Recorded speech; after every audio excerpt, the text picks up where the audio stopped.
Späť do lavíc. Čo si pamätáte z hodín chémie? Klikli ste si na ďalší diel zo seriálu Plný rozumu. Prvý slovenský kvízový podcast, ktorý otestuje vaše vedomosti a zároveň vás niečo naučí. Máte sa na čo tešiť? Otázka číslo 1. Koľko percent kyslíka sa nachádza vo vzduchu? Po A 21%, po B 15%, po C 8%.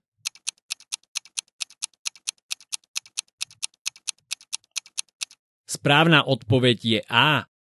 V atmosférickom vzduchu sa nachádza 21% kyslíka. Zvyšok tvorí hlavne dusík, ktorý zaberá približne 78% objemu. Ostatné zložky sú argón, oxid uhličitý, neón, hélium, metán a iné plyny v oveľa menších množstvách. Otázka číslo 2. Retinol je forma ktorého vitamínu? Po A vitamínu H, po B vitamínu E, alebo po C vitamínu A.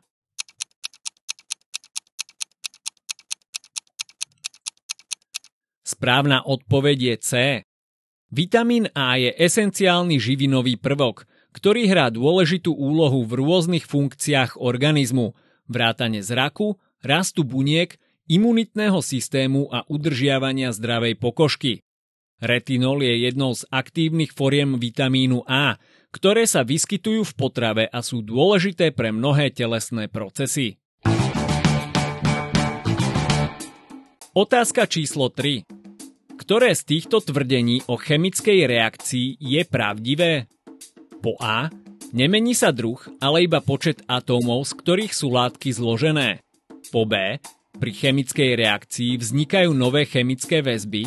Alebo po C. Výmena energie s okolím je pri každej chemickej reakcii.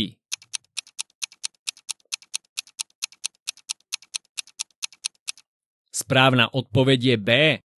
Keď dochádza k reakcii medzi atómami, je možné pozorovať zmenu vo vzájomných usporiadaniach elektrónov, čím vznikajú nové chemické väzby.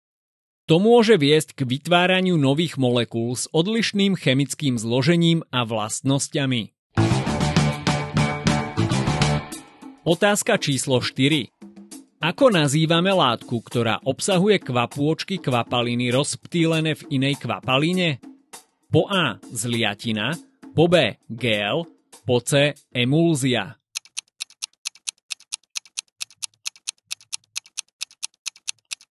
Správna odpoveď je C. Kvapôčky kvapaliny rozptýlené v inej kvapaline označujeme ako emulzie. Tie sú bežné v mnohých každodenných produktoch. Príkladom môže byť majonéza, čo je vlastne emulzia oleja vo vode. Otázka číslo 5. Aký vzorec má kyselina dusitá? Po A HNO2, po B HiO3, alebo po C H2SO3.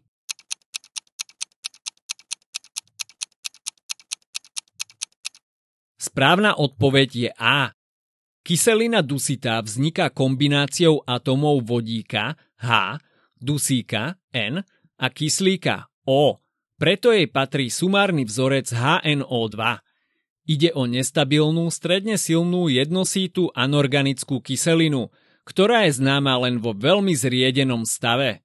Táto kyselina a jej deriváty, najmä dusitany, majú svoje využitie v rôznych chemických procesoch. Patria sem napríklad niektoré reakcie v potravinárstve a pri výrobe hnojív. Otázka číslo 6.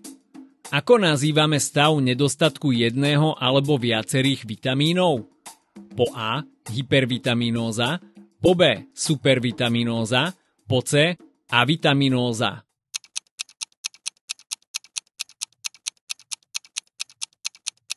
Správna odpoveď je C.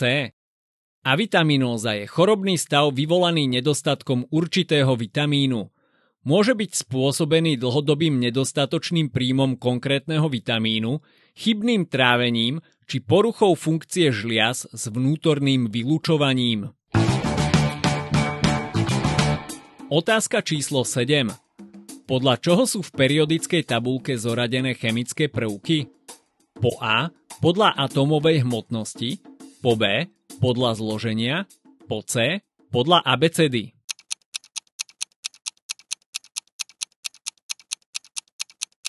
Správna odpoveď je A. Chemické prvky sú v periodickej tabuľke zoradené podľa atómovej hmotnosti. Toto usporiadanie umožňuje systematické zobrazenie všetkých známych chemických prvkov a ich vlastností. Prvým a zároveň najľahším je vodík. Otázka číslo 8. Poznáte názov chemického prvku, ktorý sa nachádza napríklad v ceruskách? Po A. Kremík, po B. Uhlík, po C. Síra.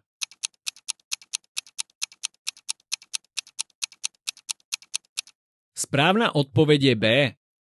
Grafit predstavuje alotropickú formu uhlíka, pričom využitie nachádza najmä v ceruskách.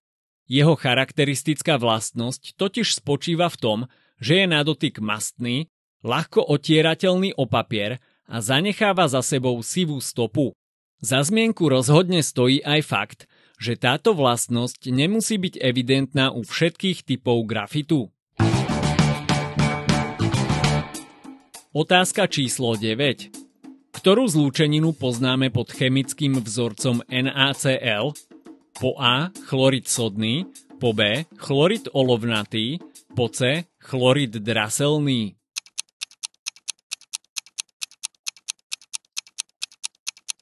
Správna odpoveď je A. Chemický vzorec NaCl označuje chlorid sodný, ktorý v bežnom živote poznáme ako kuchynskú soľ. Táto látka je prírodnou anorganickou zlúčeninou obsahujúcou sodík Na a chlór Cl. Využíva sa nielen ako bežné dochucovadlo pri príprave jedál, ale slúži aj ako dôležitá technická surovina v chemickom priemysle a ekonomike. A na záver otázka číslo 10. Ktorá z týchto možností označuje chemický prvok? Po A. RO, po B. CO, alebo po C. SP.